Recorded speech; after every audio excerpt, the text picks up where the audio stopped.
ॐ श्री गणेशाय नमः। श्री सरस्वत्यै नमः।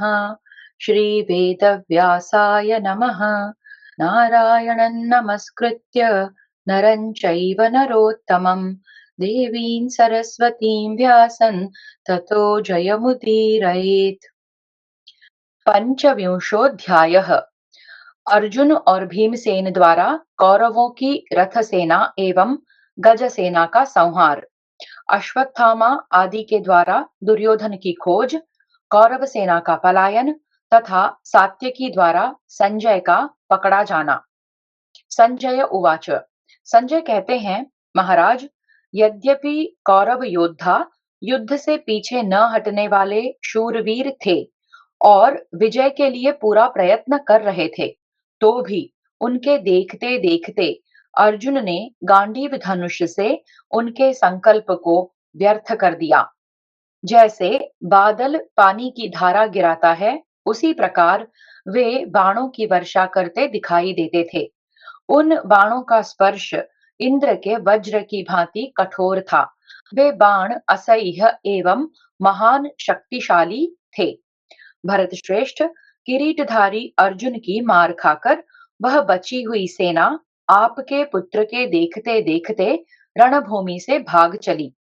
कुछ लोग अपने पिता और भाइयों को छोड़कर भागे, तो दूसरे लोग मित्रों को। कितने ही रथों के घोड़े मारे गए थे और कितनों के सारथी।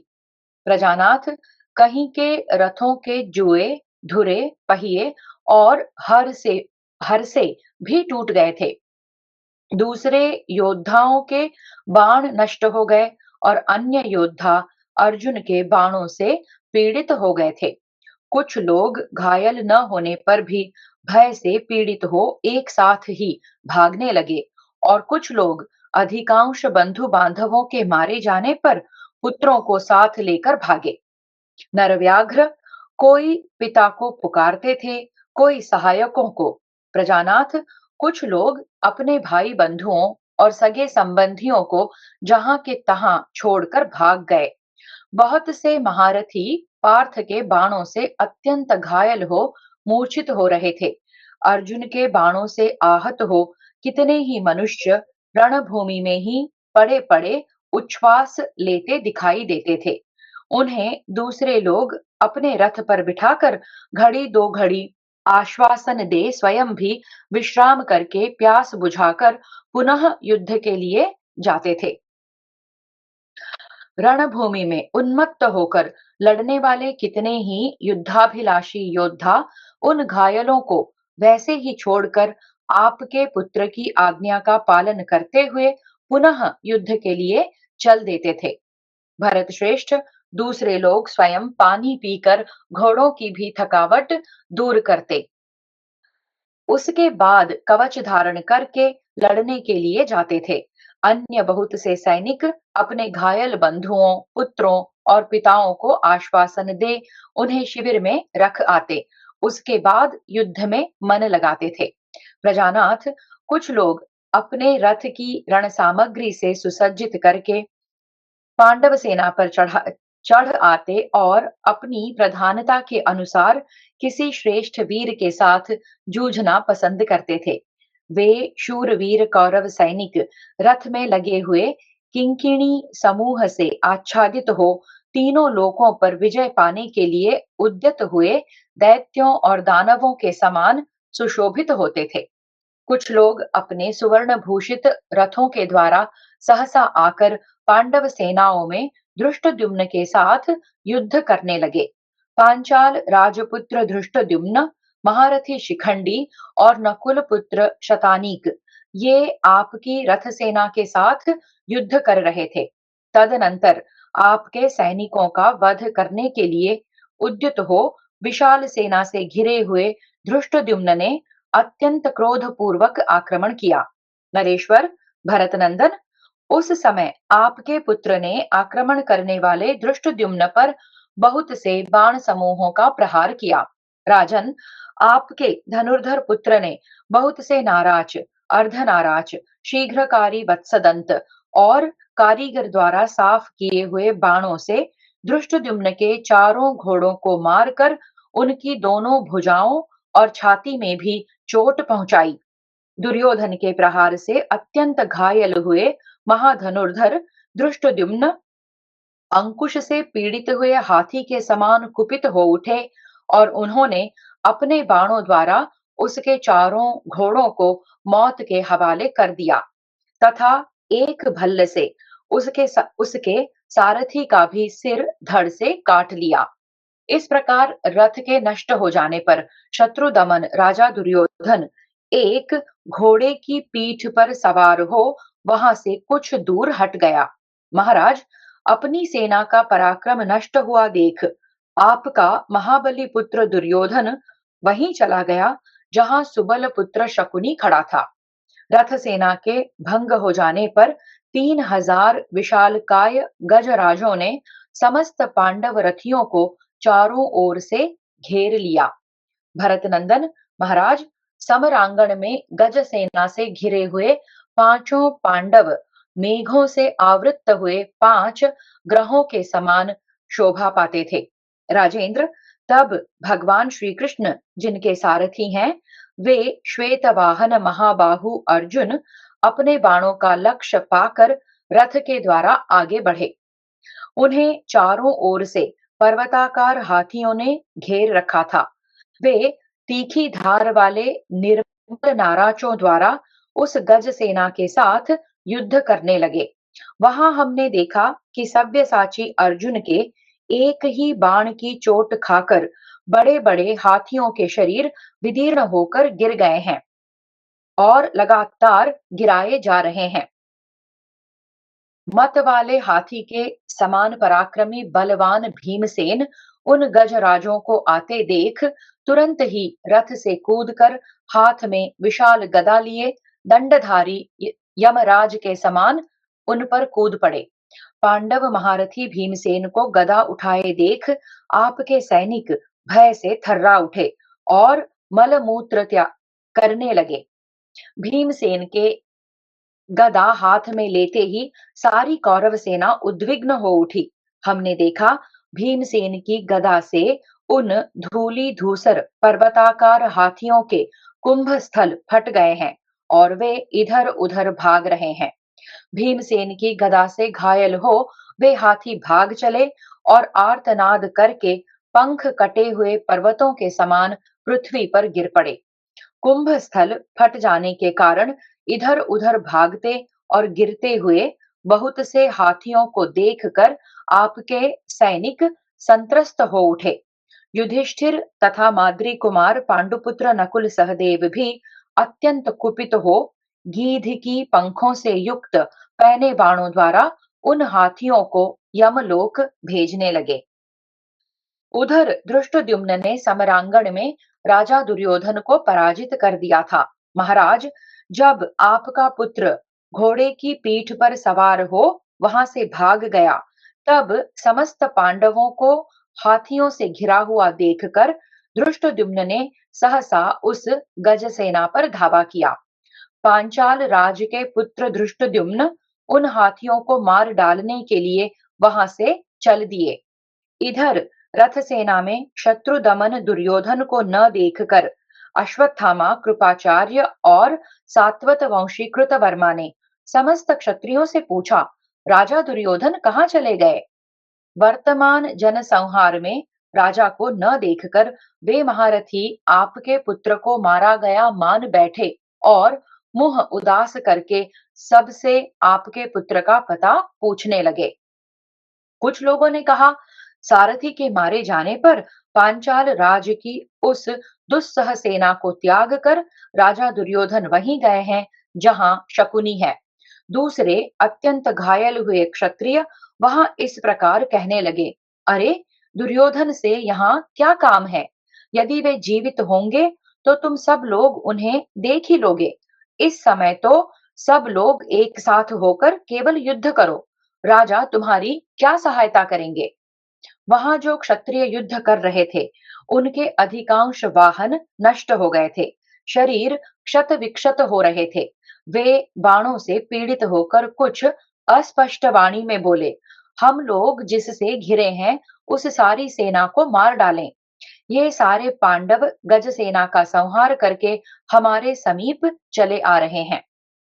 उनकी बात सुनकर महाबली अश्वत्थामा, कृपाचार्य और कृतवर्मा ये सभी दृढ़ धनुर्धर शूरवीर पांचाल राज की उस दुस्सह सेना का व्यूह तोड़कर रथ सेना का परित्याग करके जहां शकुनी था वहीं जा पहुंचे।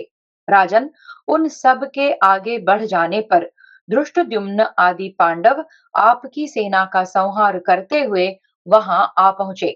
हर्ष और उत्साह में भरे हुए उन महारथियों को आक्रमण करते देख आपके पराक्रमी वीर उस समय जीवन से निराश हो गए। आपकी सेना के अधिकांश योद्धाओं का मुख उदास हो गया। उन सब के आयुध नष्ट हो गए थे और वे चारों ओर से घिर गए थे।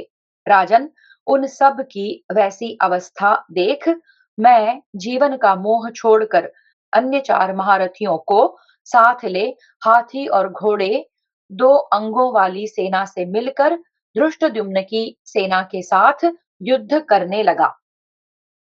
मैं उसी स्थान में स्थित होकर युद्ध कर रहा था जहां कृपाचार्य मौजूद थे, परंतु किरीटधारी अर्जुन के बाणों से पीड़ित होकर हम पांचों वहां से भागकर महाभयंकर धृष्टद्युम्न के पास जा पहुंचे। वहां उनके साथ हम लोगों का बड़ा भारी युद्ध हुआ। उन्होंने हम सबको परास्त कर दिया। तब हम वहां से भी भाग निकले। इतने में ही मैंने महारथी सात्यकी को अपने पास आते देखा। वीर सात्यकी ने युद्ध स्थल में 400 रथियों के साथ मुझ पर धावा किया। थके हुए वाहनों वाले धृष्टद्युम्न से किसी प्रकार छूटा तो मैं सात्यकी की सेना में आ फंसा, जैसे कोई पापी नरक में गिर गया हो। वहां 2 घड़ी तक बड़ा भयंकर एवं घोर युद्ध हुआ। महाबाहु सात्यकी ने मेरी सारी युद्ध सामग्री नष्ट कर दी और जब मैं मूर्छित होकर पृथ्वी पर गिर पड़ा तब मुझे जीवित ही पकड़ लिया। तदनंतर 2 ही घड़ी में भीमसेन ने गदा से और अर्जुन ने नाराजों से उस गज सेना का संहार कर डाला। चारों ओर पर्वताकार विशालकाय हाथी पड़े थे, जो भीमसेन और अर्जुन के आघातों से पिस गए थे। उनके कारण पांडवों का आगे बढ़ना अत्यंत दुष्कर हो गया था। महाराज, तब महाबली भीमसेन ने बड़े बड़े हाथियों को खींच कर हटाया और पांडवों के लिए रथ जाने का मार्ग बनाया। इधर अश्वत्थामा, कृपाचार्य और सात्वत वंशी कृतवर्मा ये रथ सेना में आपके महारथी पुत्र शत्रु दमन राजा दुर्योधन को न देखकर उसकी खोज करने लगे। वे धृष्टद्युम्न का सामना करना छोड़कर जहां शकुनी था वहां चले गए। वर्तमान नरसंहार में राजा दुर्योधन को न देखने के कारण वे उद्विग्न हो उठे थे। इस प्रकार महाभारत शल्य पर्व में दुर्योधन का पलायन विषयक 25वां अध्याय पूरा हुआ।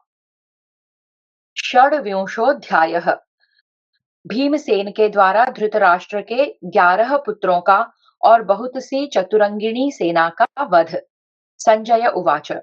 संजय कहते हैं, राजन भरतनंदन, पांडुपुत्र भीमसेन के द्वारा आपकी गज सेना तथा दूसरी सेना का भी संहार हो जाने पर जब आपका पुत्र कुरुवंशी दुर्योधन कहीं दिखाई नहीं दिया, तब मरने से बचे हुए आपके सभी पुत्र एक साथ हो गए और समरांगण में दंडधारी प्राणांतकारी यमराज के समान कुपित हुए शत्रु दमन भीमसेन को विचरते देख सब मिलकर उन पर टूट पड़े। दुर्मर्शन, श्रुतांत, चित्रांग भी जिसका नाम है, जैत्र, भूरी बल या भीम बल, रवि, जयत्सेन, सुजात, दुर्विशह या दुर्विगाह, शत्रुनाशक, दुर्विमोचन, दुष्प्रधर्ष या दुष्प्रदर्शन और महाबाहु श्रुतर्वा, ये सभी आपके युद्ध विशारद पुत्र एक साथ हो सब ओर से भीमसेन पर धावा करके उनकी संपूर्ण दिशाओं को रोककर खड़े हो गए। महाराज, तब भीम पुनः अपने रथ पर आरूढ़ हो आपके पुत्रों के मर्म स्थानों में तीखे बाणों का प्रहार करने लगे। उस महासमर में जब भीमसेन आपके पुत्रों पर बाणों का प्रहार करने लगे, तब वे भीमसेन को उसी प्रकार दूर तक खींच ले गए जैसे शिकारी नीचे स्थान से हाथी को खींचते हैं। तब रणभूमि में क्रुद्ध हुए भीमसेन ने एक क्षुरप्र से दुर्मर्शन का मस्तक शीघ्रता पूर्वक पृथ्वी पर काट गिराया। तत्पश्चात समस्त आवरणों का भेदन करने वाले दूसरे भल्ल के द्वारा महारथी भीमसेन ने आपके पुत्र श्रुतांत का अंत कर दिया। फिर हंसते हंसते उन शत्रुदमन वीर ने कुरुवंशी जयतसेन को नाराज से घायल करके उसे रथ की बैठक से नीचे गिरा दिया। राजन, जयतसेन रथ से पृथ्वी पर गिरा और तुरंत मर गया।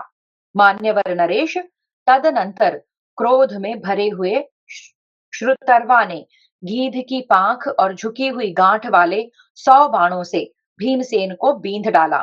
यह देख भीमसेन क्रोध से जल उठे और उन्होंने रणभूमि में विष और अग्नि के समान भयंकर 3 बाणों द्वारा जैत्र, भूरिबल और रवि, इन तीनों पर प्रहार किया। उन बाणों द्वारा मारे गए वे तीनों महारथी वसंत ऋतु में कटे हुए पुष्पयुक्त पलाश के वृक्षों के भांति रथों से पृथ्वी पर गिर पड़े।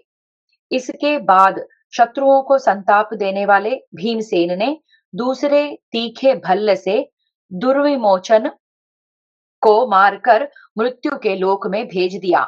रथियों में श्रेष्ठ दुर्विमोचन उस भल्ल की चोट खाकर अपने रथ से भूमि पर गिर पड़ा, मानो पर्वत के शिखर पर उत्पन्न हुआ वृक्ष वायु के वेग से टूटकर धराशायी हो गया हो। तदनंतर भीमसेन ने आपके पुत्र दुष्प्रधर्ष और सुजात को रण क्षेत्र में सेना के मुहाने पर 2-2 बाणों से मार गिराया। वे दोनों महारथी वीर बाणों से सारा शरीर बिंध जाने के कारण रणभूमि में गिर पड़े। तत्पश्चात आपके पुत्र दुर्विशह को संग्राम में चढ़ाई करते देख भीमसेन ने एक भल्ल से मार गिराया। उस भल्ल की चोट खाकर दुर्विशह संपूर्ण धनुर्धरों के देखते देखते रथ से नीचे जा गिरा। युद्ध स्थल में एकमात्र भीम के द्वारा अपने बहुत से भाइयों को मारा गया देख श्रुतर्वा अमर्ष के वशीभूत हो भीमसेन का सामना करने के लिए आ पहुंचा। वह अपने सुवर्ण भूषित विशाल धनुष को खींचकर उसके द्वारा विष और अग्नि के समान भयंकर बहुतेरे बाणों की वर्षा कर रहा था। राजन, उसने उस महासमर में पांडुपुत्र के धनुष को काटकर कटे हुए धनुष वाले भीमसेन को 20 बाणों से घायल कर दिया। तब महाबली भीमसेन दूसरा धनुष लेकर आपके पुत्र पर बाणों की वर्षा करने लगे और बोले, खड़ा रह, खड़ा रह। उस समय उन दोनों में विचित्र, भयानक और महान युद्ध होने लगा। पूर्व काल में रण क्षेत्र में जंभ और इंद्र का जैसा युद्ध हुआ था, वैसा ही वह उन दोनों का भी हुआ। उन दोनों के छोड़े हुए यमदंड के समान तीखे बाणों से सारी पृथ्वी, आकाश, दिशाएं और विदिशाएं आच्छादित हो गईं। राजन, तदनंतर क्रोध में भरे हुए श्रुतर्वा ने धनुष लेकर अपने बाणों से रणभूमि में भीमसेन की दोनों भुजाओं और छाती में प्रहार किया। महाराज, आपके धनुर्धर पुत्र द्वारा अत्यंत घायल कर दिए जाने पर भीमसेन का क्रोध भड़क उठा और वे पूर्णिमा के दिन उमड़ते हुए महासागर के समान बहुत ही क्षुब्ध हो उठे। आर्य फिर रोष से आविष्ट हुए भीमसेन ने अपने बाणों द्वारा आपके पुत्र के सारथी और चारों घोड़ों को यमलोक पहुंचा दिया। अमेय आत्मबल से संपन्न भीमसेन श्रुतर्वा को रथहीन हुआ देख अपने हाथों की फुर्ती दिखाते हुए उसके ऊपर पक्षियों के पंख से युक्त होकर उड़ने वाले बाणों की वर्षा करने लगे। राजन, रथहीन हुए श्रुतर्वा ने अपने हाथों में ढाल और तलवार ले ली। वह 100 चंद्राकार चिन्हों से युक्त ढाल तथा अपनी प्रभा से चमकती हुई तलवार ले ही रहा था कि पांडुपुत्र भीमसेन ने एक क्षुरप्र द्वारा उसके मस्तक को धड़ से काट गिराया। महामनस्वी भीमसेन के क्षुरप्र से मस्तक कट जाने पर उसका धड़ वसुधा को प्रतिध्वनित करता हुआ रथ से नीचे गिर पड़ा। उस वीर के गिरते ही आपके सैनिक भय से व्याकुल होने पर भी संग्राम में जूझने की इच्छा से भीमसेन की ओर दौड़े। मरने से बचे हुए सैन्य समूह से निकलकर शीघ्रता पूर्वक अपने ऊपर आक्रमण करते हुए उन कवचधारी योद्धाओं को प्रतापी भीमसेन ने आगे बढ़ने से रोक दिया। वे योद्धा भीमसेन के पास पहुंचकर उन्हें चारों ओर से घेर कर खड़े हो गए। तब जैसे इंद्र असुरों को नष्ट करते हैं, उसी प्रकार घिरे हुए भीमसेन ने पहने बाणों द्वारा आपके उन समस्त सैनिकों को पीड़ित करना आरंभ किया। तदनंतर भीमसेन ने आवरणों सहित 500 विशाल रथों का संहार करके युद्ध में 700 हाथियों की सेना को पुनः मार गिराया। फिर उत्तम बाणों द्वारा 1 लाख पैदलों और सवारों सहित 800 घोड़ों का वध करके पांडव भीमसेन विजय श्री से सुशोभित होने लगे। प्रभो, इस प्रकार कुंती पुत्र भीमसेन ने युद्ध में आपके पुत्रों का विनाश करके अपने आप को कृतार्थ और जन्म को सफल हुआ समझा। नरेश्वर, इस तरह युद्ध और आपके पुत्रों का वध करते हुए भीमसेन को आपके सैनिक देखने का भी साहस नहीं कर पाते थे। समस्त कौरवों को भगाकर और उनके अनुगामी सैनिकों का संहार करके भीमसेन ने बड़े बड़े हाथियों को डराते हुए अपनी दोनों भुजाओं द्वारा ताल ठोकने का शब्द किया। प्रजानाथ महाराज, आपकी सेना के अधिकांश योद्धा मारे गए और बहुत थोड़े सैनिक शेष रह गए, अतः वह सेना अत्यंत दीन हो गई थी। इस प्रकार श्री महाभारत शल्य पर्व में धृतराष्ट्र के 11 पुत्रों का वध विषयक 26वां अध्याय पूरा हुआ। सप्तविंशोऽध्यायः श्री कृष्ण और अर्जुन की बातचीत, अर्जुन द्वारा सत्यकर्मा, सत्येषु तथा 45 पुत्रों और सेना सहित सुशर्मा का वध तथा भीम के द्वारा धृतराष्ट्र पुत्र सुदर्शन का अंत। संजय उवाच। संजय कहते हैं, महाराज, उस समय आपके पुत्र दुर्योधन और सुदर्शन ये दो ही बच गए थे। दोनों ही घुड़सवारों के बीच में खड़े थे। तदनंतर दुर्योधन को घुड़सवारों के बीच में खड़ा देख देवकी नंदन भगवान श्री कृष्ण ने कुंती कुमार अर्जुन से इस प्रकार कहा, भरत नंदन, शत्रुओं के अधिकांश योद्धा मारे गए और अपने कुटुंबी जनों की रक्षा हुई। उधर देखो, वे शिनी प्रवर सात्यकी संजय को कैद करके उसे साथ लिए लौटे आ रहे हैं। रणभूमि में सेवकों सहित धृतराष्ट्र के पापी पुत्रों से युद्ध करके दोनों भाई नकुल और सहदेव भी बहुत थक गए हैं। उधर कृपाचार्य, कृतवर्मा, महारथी अश्वत्थामा ये तीनों युद्ध भूमि में दुर्योधन को छोड़कर कहीं अन्यत्र स्थित हैं। इधर संपूर्ण प्रभद्रकों सहित दुर्योधन की सेना का संहार करके पांचाल राजकुमार धृष्टद्युम्न अपनी सुंदर कांति से सुशोभित हो रहे हैं। पार्थ, वह रहा दुर्योधन जो छत्र धारण किए घुड़सवारों के बीच में खड़ा है और बारंबार इधर ही देख रहा है। वह अपनी सारी सेना का व्यूह बनाकर युद्ध भूमि में खड़ा है। तुम इसे पहने बाणों से मारकर कृतकृत्य हो जाओगे। शत्रु दमन, गज सेना का वध और तुम्हारा आगमन हुआ देख ये कौरव योद्धा जब तक भाग नहीं जाते, तभी तक दुर्योधन को मार डालो। अपने दल का कोई पुरुष पांचाल राज धृष्टद्युम्न के पास जाए और कहे कि आप शीघ्रता पूर्वक चलें, तात यह पापात्मा दुर्योधन अब बच नहीं सकता, क्योंकि इसकी सारी सेना थक गई है। दुर्योधन समझता है कि संग्राम भूमि में तुम्हारी सारी सेना का संहार करके पांडवों को पराजित कर दूंगा, इसीलिए वह अत्यंत उग्र रूप धारण कर रहा है। परंतु अपनी सेना को पांडवों द्वारा पीड़ित एवं मारी गई देख राजा दुर्योधन निश्चय ही अपने विनाश के लिए ही युद्ध स्थल में पदार्पण करेगा। भगवान श्री कृष्ण के ऐसा कहने पर अर्जुन उनसे इस प्रकार बोले, माधव, धृतराष्ट्र के प्रायः सभी पुत्र भीमसेन के हाथ से मारे गए हैं। श्री कृष्ण, ये जो दो पुत्र खड़े हैं, इनका भी आज अंत हो जाएगा। श्री कृष्ण, भीष्म मारे जा चुके, द्रोण का भी अंत हो गया, वैकर्तन कर्ण भी मार डाला गया, मद्रराज शल्य का भी वध हो गया, जयद्रथ भी यमलोक पहुंच गया। सुबलपुत्र शकुनी के पास 500 घुड़सवारों की सेना अभी शेष है।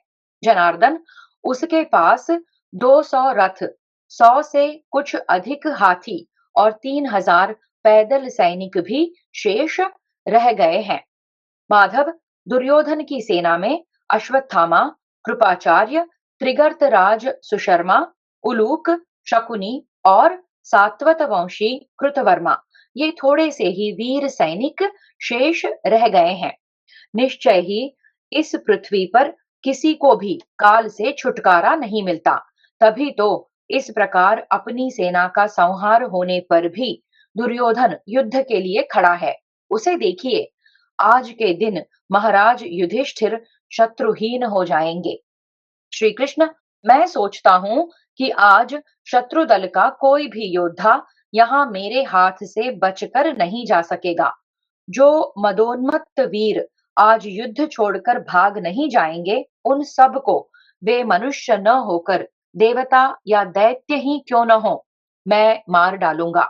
आज मैं अत्यंत कुपित हो गांधार राज शकुनी को पैने बाणों से मरवा कर राजा युधिष्ठिर के दीर्घकालीन जागरण रूपी रोग को दूर कर दूंगा।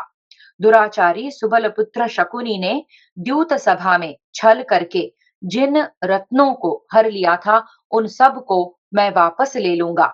आज हस्तिनापुर की वे सारी स्त्रियां भी युद्ध में पांडवों के हाथ से अपने पतियों और पुत्रों को मारा गया सुनकर फूट फूट कर रोएंगी। श्री कृष्ण, आज हम लोगों का सारा कार्य समाप्त हो जाएगा। आज दुर्योधन अपनी उज्जवल राजलक्ष्मी और प्राणों को भी खो बैठेगा।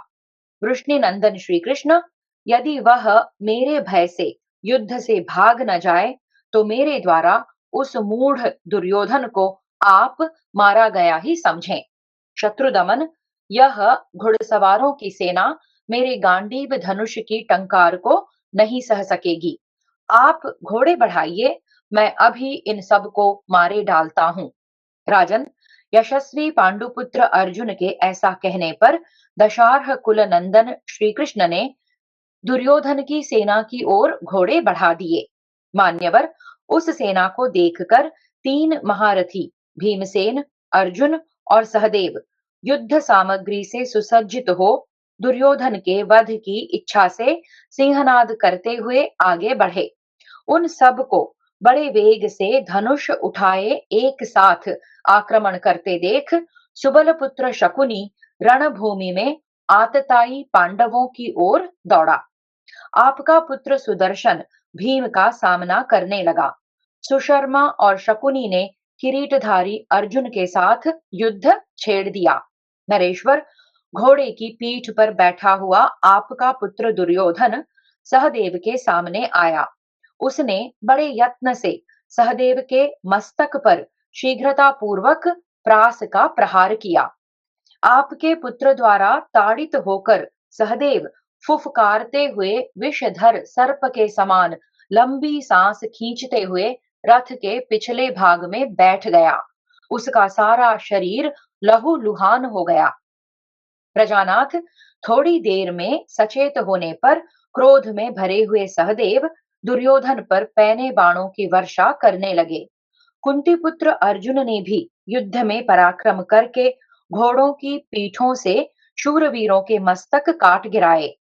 पार्थ ने अपने बहुसंख्यक बाणों द्वारा घुड़सवारों की उस सेना को छिन्न भिन्न कर डाला तथा समस्त घोड़ों को धराशायी करके त्रिगर्त देशीय रथियों पर चढ़ाई कर दी।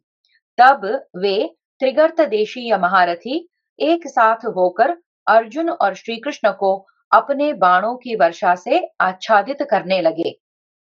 प्रभो, उस समय महायशस्वी पांडुनंदन अर्जुन ने क्षुरप्र द्वारा सत्यकर्मा पर प्रहार करके उसके रथ की ईशा यानी हर्षा काट डाली। तत्पश्चात उन महायशस्वी वीर ने शिला पर तेज किए हुए क्षुरप्र द्वारा उसके तपाए हुए सुवर्ण के कुंडलों से विभूषित मस्तक को सहसा काट लिया। राजन, जैसे वन में भूखा सिंह किसी मृग को दबोच लेता है, उसी प्रकार अर्जुन ने समस्त योद्धाओं के देखते देखते सत्येशु के भी प्राण हर लिए। सत्येशु का वध करके अर्जुन ने सुशर्मा को 3 बाणों से घायल कर दिया और उन समस्त स्वर्ण भूषित रथों का विध्वंस कर डाला। तत्पश्चात पार्थ अपने दीर्घ काल से संचित किए हुए तीखे क्रोध रूपी विष को प्रस्थलेश्वर सुशर्मा पर छोड़ने के लिए तीव्र गति से आगे बढ़े। भरत श्रेष्ठ, अर्जुन ने 100 बाणों द्वारा उसे आच्छादित करके उस धनुर्धर वीर के घोड़ों पर घातक प्रहार किया। इसके बाद यमदंड के समान भयंकर बाण हाथ में लेकर सुशर्मा को लक्ष्य करके हंसते हुए से शीघ्र ही छोड़ दिया। क्रोध से तमतमाए हुए धनुर्धर अर्जुन के द्वारा चलाए गए उस बाण ने सुशर्मा पर चोट करके उसकी छाती छेद डाली। महाराज, सुशर्मा आपके पुत्रों को व्यथित और समस्त पांडवों को आनंदित करता हुआ प्राण शून्य होकर पृथ्वी पर गिर पड़ा। रणभूमि में सुशर्मा का वध करके अर्जुन ने अपने बाणों द्वारा उसके 45 महारथी पुत्रों को भी यमलोक पहुंचा दिया। तदनंतर पैने बाणों द्वारा उसके सारे सेवकों का संहार करके महारथी अर्जुन ने मरने से बची हुई कौरवी सेना पर आक्रमण किया। जनेश्वर, दूसरी ओर कुपित हुए भीमसेन ने हंसते हंसते बाणों की वर्षा करके सुदर्शन को ढक दिया। फिर क्रोध पूर्वक अट्टहास करते हुए उन्होंने उसके मस्तक को तीखे क्षुरप्र द्वारा धड़ से काट लिया। सुदर्शन मरकर पृथ्वी पर गिर पड़ा। उस वीर के मारे जाने पर उसके सेवकों ने नाना प्रकार के बाणों की वर्षा करते हुए रणभूमि में भीमसेन को सब ओर से घेर लिया। तत्पश्चात भीमसेन ने इंद्र के वज्र की भांति कठोर स्पर्श वाले तीखे बाणों द्वारा आपकी सेना को चारों ओर से ढक दिया। भरत श्रेष्ठ, इसके बाद भीमसेन ने क्षण भर में आपकी सेना का संहार कर डाला। भारत, जब उन कौरव सैनिकों का संहार होने लगा, तब महारथी सेनापति गण भीमसेन पर आक्रमण करके उनके साथ युद्ध करने लगे। राजन, पांडुपुत्र भीम ने उन सब पर भयंकर बाणों की वृष्टि की। इसी प्रकार आपके सैनिकों ने भी बड़ी भारी बाण वर्षा करके पांडव महारथियों को सब ओर से आच्छादित कर दिया। शत्रुओं के साथ जूझने वाले पांडवों का और पांडवों के साथ युद्ध की इच्छा रखने वाले आपके सैनिकों का सारा सैन्य दल समरांगण में परस्पर मिलकर एक सा हो गया। राजन, उस समय वहां एक दूसरे की मार खाकर दोनों दलों के योद्धा अपने भाई बंधुओं के लिए शोक करते हुए धराशायी हो जाते थे। इस प्रकार श्री महाभारत शल्य पर्व में सुशर्मा का वध विषयक 27वां अध्याय पूरा हुआ। अष्टाविंशोऽध्यायः। सहदेव के द्वारा उलूक और शकुनी का वध एवं बची हुई सेना सहित दुर्योधन का पलायन। संजय उवाच। संजय कहते हैं, राजन, हाथी घोड़ों और मनुष्यों का संहार करने वाले उस युद्ध का आरंभ होने पर सुबल पुत्र शकुनी ने सहदेव पर धावा किया। तब प्रतापी सहदेव ने भी अपने ऊपर आक्रमण करने वाले शकुनी पर तुरंत ही बहुत से शीघ्रगामी बाण समूहों की वर्षा आरंभ कर दी, जो आकाश में टिड्डी दलों के समान छा रहे थे। महाराज, शकुनी के साथ उलूक भी था। उसने भीमसेन को 10 बाणों से बींध डाला। फिर शकुनी ने भी 3 बाणों से भीम को घायल करके 90 बाणों से सहदेव को ढक दिया। राजन, वे शूरवीर समरांगण में एक दूसरे से टक्कर लेकर कंक और मोर के पंख वाले तीखे बाणों द्वारा परस्पर आघात प्रत्याघात करने लगे। उनके वे बाण सुनहरी पंखों से सुशोभित शिला पर साफ किए हुए और कानों तक खींचकर छोड़े गए थे। प्रजानाथ, उन वीरों के धनुष और बाहुबल से छोड़े गए बाणों की उस वर्षा ने संपूर्ण दिशाओं को उसी प्रकार आच्छादित कर दिया, जैसे मेघ की जलधारा सारी दिशाओं को ढक देती है। भारत, तदनंतर क्रोध में भरे हुए भीमसेन और सहदेव दोनों महाबली वीर युद्ध स्थल में भीषण संहार मचाते हुए विचरने लगे। भरतनंदन, उन दोनों के सैकड़ों बाणों से ढकी हुई आपकी सेना जहां तहां अंधकार पूर्ण आकाश के समान प्रतीत होती थी। प्रजानाथ, बाणों से ढके हुए भागते घोड़ों ने जो बहुत से मरे हुए वीरों को अपने साथ इधर उधर खींचे लिए जाते थे, यत्र तत्र जाने का मार्ग अवरुद्ध कर दिया। मान्यवर नरेश, घुड़सवारों सहित मारे गए घोड़ों के शरीरों, कटे हुए कवचों, टूक टूक हुए प्रासों, वृष्टियों, शक्तियों, खड़गों, भालों और फरसों से ढकी हुई पृथ्वी बहुरंगी फलों से आच्छादित हो चितकबरी हुई सी जान पड़ती थी। महाराज, वहां रणभूमि में कुपित हुए योद्धा एक दूसरे से भिड़कर परस्पर चोट करते हुए घूम रहे थे। कमल केसर की सी कांति वाले कुंडल मंडित कटे हुए मस्तकों से यह पृथ्वी ढक गई थी। उनकी आंखें घूर रही थी और उन्होंने रोष के कारण अपने ओठों को दांतों से दबा रखा था। महाराज, अंगद कवच, खड्ग, प्रास, फरसों सहित कटी हुई हाथी की सूंड के समान भुजाओं, छिन्न भिन्न एवं खड़े होकर नाचते हुए कबंधों तथा अन्य लोगों से भरी और मांसभक्षी जीव जंतुओं से आच्छादित हुई यह पृथ्वी बड़ी भयानक प्रतीत होती थी। इस प्रकार उस महासमर में जब कौरवों के पास बहुत थोड़ी सेना शेष रह गई, तब हर्ष और उत्साह में भरकर पांडव वीर उन सब को यमलोक पहुंचाने लगे। इसी समय प्रतापी वीर सुबलपुत्र शकुनी ने अपने प्रास से सहदेव के मस्तक पर गहरी चोट पहुंचाई। महाराज, उस चोट से व्याकुल होकर सहदेव रथ की बैठक में धम्म से बैठ गए। उनकी वैसी अवस्था देख प्रतापी भीमसेन अत्यंत कुपित हो उठे। भारत, उन्होंने आपकी सारी सेनाओं को आगे बढ़ने से रोक दिया तथा सैकड़ों और हजारों नाराजों की वर्षा करके उन सब को विदीर्ण कर डाला।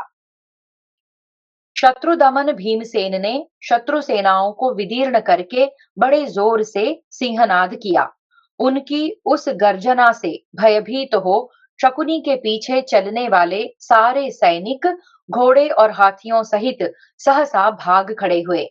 उन सबको भागते देख राजा दुर्योधन ने इस प्रकार कहा, अरे पापियों, लौट आओ और युद्ध करो। भागने से तुम्हें क्या लाभ होगा?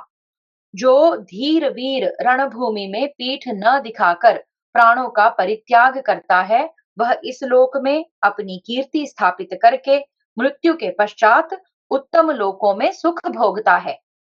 राजा दुर्योधन के ऐसा कहने पर सुबलपुत्र शकुनी के पीछे चलने वाले सैनिक अब हमें मृत्यु ही युद्ध से लौटा सकती है, ऐसा संकल्प लेकर पुनः पांडवों पर टूट पड़े।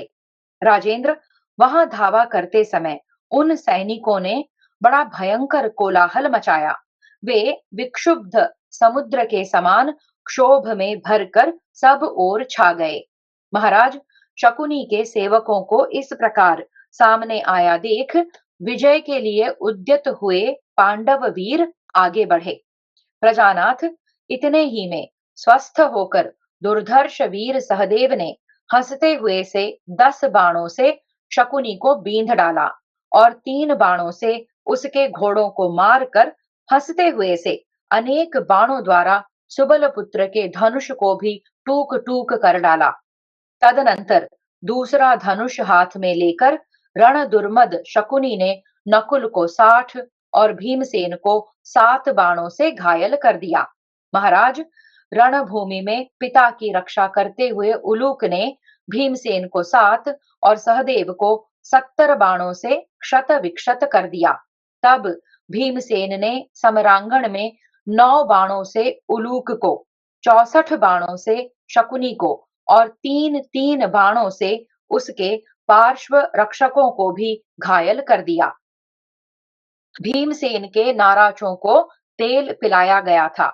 उनके द्वारा भीमसेन के हाथ से मार खाए हुए शत्रु सैनिकों ने रणभूमि में कुपित होकर सहदेव को अपने बाणों की वर्षा से ढक दिया, मानो बिजली सहित मेघों ने जल की धाराओं से पर्वत को आच्छादित कर दिया हो।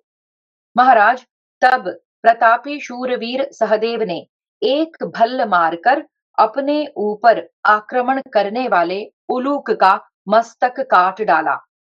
सहदेव के हाथ से मारा गया उलूक युद्ध में पांडवों को आनंदित करता हुआ रथ से पृथ्वी पर गिर पड़ा।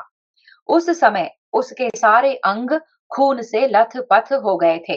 भारत, अपने पुत्र को मारा गया देख वहां शकुनी का गला भर आया। वह लंबी सांस खींचकर विदुर जी की बातों को याद करने लगा। अपनी आंखों में आंसू भरकर उच्छ्वास लेता हुआ 2 घड़ी तक चिंता में डूबा रहा। महाराज, इसके बाद सहदेव के पास जाकर उसने 3 बाणों द्वारा उन पर प्रहार किया।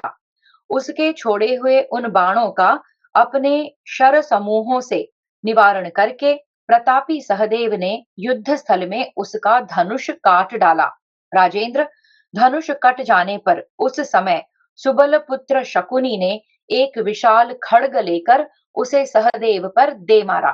प्रजानाथ, शकुनी के उस घोर खड्ग को सहसा आते देख समरांगण में सहदेव ने हंसते हुए से उसके 2 टुकड़े कर डाले। उस खड्ग को कटा हुआ देख शकुनी ने सहदेव पर एक विशाल गदा चलाई, परंतु वह विफल होकर पृथ्वी पर गिर पड़ी। यह देख सुबलपुत्र क्रोध से जल उठा। अब की बार उसने उठी हुई काल रात्रि के समान एक महाभयंकर शक्ति सहदेव को लक्ष्य करके चलाई। अपने ऊपर आती हुई उस शक्ति को सुवर्ण भूषित बाणों द्वारा मारकर सहदेव ने समरांगण में हंसते हुए से सहसा उसके 3 टुकड़े कर डाले। 3 टुकड़ों में कटी हुई वह सुवर्ण भूषित शक्ति आकाश से गिरने वाली चमकीली बिजली के समान पृथ्वी पर बिखर गई।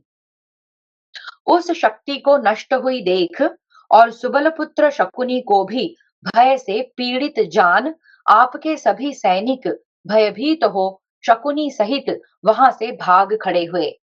उस समय विजय से उल्लसित होने वाले पांडवों ने बड़े जोर से सिंहनाद किया। इससे आपके सभी सैनिक प्रायः युद्ध से विमुख हो गए। उन सब को युद्ध से उदासीन देख प्रतापी माद्री कुमार सहदेव ने अनेक सहस्र बाणों की वर्षा करके उन्हें युद्ध स्थल में ही रोक दिया। इसके बाद गांधार देश के हृष्ट पुष्ट घोड़ों और घुड़सवारों से सुरक्षित तथा विजय के लिए दृढ़ संकल्प होकर रणभूमि में जाते हुए सुबलपुत्र शकुनी पर सहदेव ने आक्रमण किया। नरेश्वर शकुनी को अपना अवशिष्ट भाग मानकर सहदेव ने सुवर्णमय अंगों वाले रथ के द्वारा उसका पीछा किया। उन्होंने एक विशाल धनुष पर बलपूर्वक प्रत्यंचा चढ़ाकर शिला पर तेज किए हुए गीध के पंखों वाले बाणों द्वारा शकुनी पर आक्रमण किया और जैसे किसी विशाल गजराज को अंकुशों से मारा जाए उसी प्रकार कुपित हो उसको गहरी चोट पहुंचाई। बुद्धिमान सहदेव ने उस पर आक्रमण करके कुछ याद दिलाते हुए से इस प्रकार कहा, ओ मूढ़, क्षत्रिय धर्म में स्थित होकर युद्ध कर और पुरुष बन। खोटी बुद्धि वाले शकुनी, तू सभा में पासे फेंक कर जुआ खेलते समय जो उस दिन बहुत खुश हो रहा था, आज उस दुष्कर्म का महान फल प्राप्त कर ले। जिन दुरात्माओं ने पूर्व काल में हम लोगों की हंसी उड़ाई थी, वे सब मारे गए। अब केवल कुलांगार दुर्योधन और उसका मामा तू, ये दो ही बच गए हैं। जैसे मथ डालने वाले डंडे से मारकर पेड़ से फल तोड़ लिया जाता है, उसी प्रकार आज मैं क्षुर के द्वारा तेरा मस्तक काटकर तुझे मौत के हवाले कर दूंगा। महाराज, ऐसा कहकर रण क्षेत्र में सिंह के समान पराक्रम दिखाने वाले महाबली सहदेव ने अत्यंत कुपित हो बड़े वेग से उस पर आक्रमण किया। योद्धाओं में श्रेष्ठ सहदेव अत्यंत दुर्जय वीर हैं। उन्होंने क्रोध से चलते हुए से पास जाकर अपने धनुष को बलपूर्वक खींचा और 10 बाणों से शकुनी को घायल करके 4 बाणों से उसके घोड़ों को भी बींध डाला। तत्पश्चात उसके छत्र, ध्वज और धनुष को भी काट कर सिंह के समान गर्जना की। सहदेव ने शकुनी के ध्वज, छत्र और धनुष को काट देने के पश्चात उसके संपूर्ण मर्म स्थानों में बाणों द्वारा गहरी चोट पहुंचाई। महाराज, तत्पश्चात प्रतापी सहदेव ने पुनः शकुनी पर दुर्जय बाणों की वर्षा प्रारंभ कर दी। इससे सुबल पुत्र शकुनी को बड़ा क्रोध हुआ। उसने उस संग्राम में माद्री कुमार सहदेव को सुवर्ण भूषित प्रास के द्वारा मार डालने की इच्छा से अकेले ही उन पर तीव्र गति से आक्रमण किया। माद्री कुमार ने शकुनी के उस उठे हुए प्रास को और उसकी दोनों सुंदर गोल गोल भुजाओं को भी युद्ध के मुहाने पर 3 भल्लों द्वारा एक साथ ही काट डाला और युद्ध स्थल में उच्च स्वर वेग पूर्वक गर्जना की। तत्पश्चात शीघ्रता करने वाले सहदेव ने अच्छी तरह संधान करके छोड़े गए सुवर्ण में पंख वाले लोहे के बने हुए सुदृढ़ भल्ल के द्वारा, जो समस्त आवरणों को छेद डालने वाला था, शकुनी के मस्तक को पुनः धड़ से काट गिराया। वह सुवर्ण भूषित बाण सूर्य के समान तेजस्वी तथा अच्छी तरह संधान करके चलाया गया था। उसके द्वारा पांडु कुमार सहदेव ने युद्ध स्थल में जब सुबल पुत्र शकुनी का मस्तक काट डाला, तब वह प्राण शून्य होकर पृथ्वी पर गिर पड़ा। क्रोध में भरे हुए पांडुपुत्र सहदेव ने शिला पर तेज किए हुए और सुवर्ण में पंख वाले वेगवान बाण से शकुनी के उस मस्तक को काट गिराया, जो कौरवों के अन्याय का मूल कारण था। राजन, वीर सहदेव ने जब उसकी गोल गोल सुंदर दोनों भुजाएं काट दी, उसके पश्चात राजा शकुनी का भयंकर धड़ लहूलुहान होकर श्रेष्ठ रथ से नीचे गिर पड़ा और छटपटाने लगा।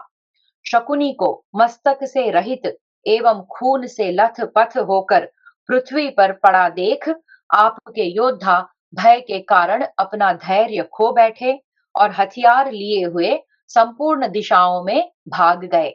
उनके मुख सूख गए थे, उनकी चेतना लुप्त सी हो रही थी। वे गांडीव की टंकार से मृत प्राय हो रहे थे। उनके रथ, घोड़े और हाथी नष्ट हो गए थे। अतः वे भय से पीड़ित हो आपके पुत्र दुर्योधन सहित पैदल ही भाग चले। भरत नंदन, रथ से शकुनी को गिराकर समरांगण में श्री कृष्ण सहित समस्त पांडव अत्यंत हर्ष में भरकर सैनिकों का हर्ष बढ़ाते हुए प्रसन्नता पूर्वक शंखनाद करने लगे। सहदेव को देखकर युद्ध क्षेत्र में सब लोग उनकी पूजा प्रशंसा करते हुए इस प्रकार कहने लगे, वीर, बड़े सौभाग्य की बात है कि तुमने रणभूमि में कपट द्यूत के विधायक महामना शकुनी को पुत्र सहित मार डाला है। इस प्रकार श्री महाभारत शल्य पर्व में शकुनी और उलूक का वध विषयक 28वां अध्याय पूरा हुआ। हरिः ओम् श्रीकृष्णार्पणमस्तु।